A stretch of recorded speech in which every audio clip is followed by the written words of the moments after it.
Chers amis, bonjour. Dans Matthieu 19, nous lisons ceci.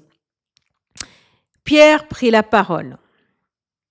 Écoute, lui dit-il à Jésus.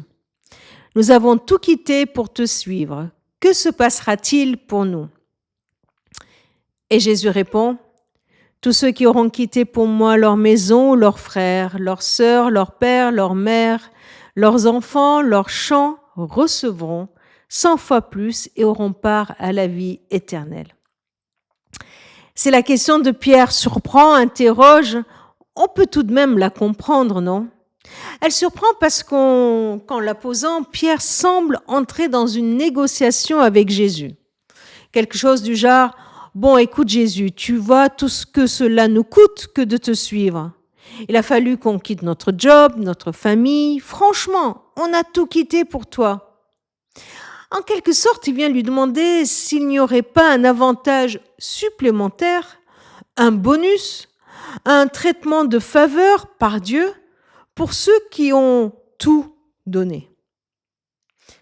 Choquant de demander cela à celui qui, lui, véritablement donnera tout, à celui qui a quitté le ciel, son Père, et qui livrera son corps, qui perdra sa vie pour lui, pour Pierre. Mais bon, ce Pierre, c'est bien moi, finalement. À chaque fois que je vois le prix que je dois payer pour suivre le Christ, à chaque fois que je trouve que c'est difficile, exigeant, à chaque fois que je trouve que cela me coûte, est-ce que Jésus rentre dans ses calculs en parlant de recevoir 100 fois plus? Non, je crois plutôt que tout en parlant son langage, le langage de Pierre, Jésus vient rassurer son disciple pour lui dire, tu sais, j'ai bien vu tout ce que tu as quitté.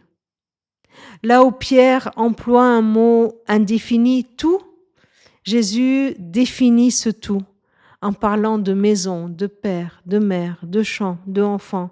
Là où Pierre espère un traitement de faveur ici-bas, Jésus parle de multitude de vies, d'éternité.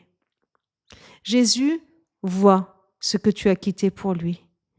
Jésus voit ce que cela te coûte aujourd'hui que de le suivre. Sois rassuré et continue.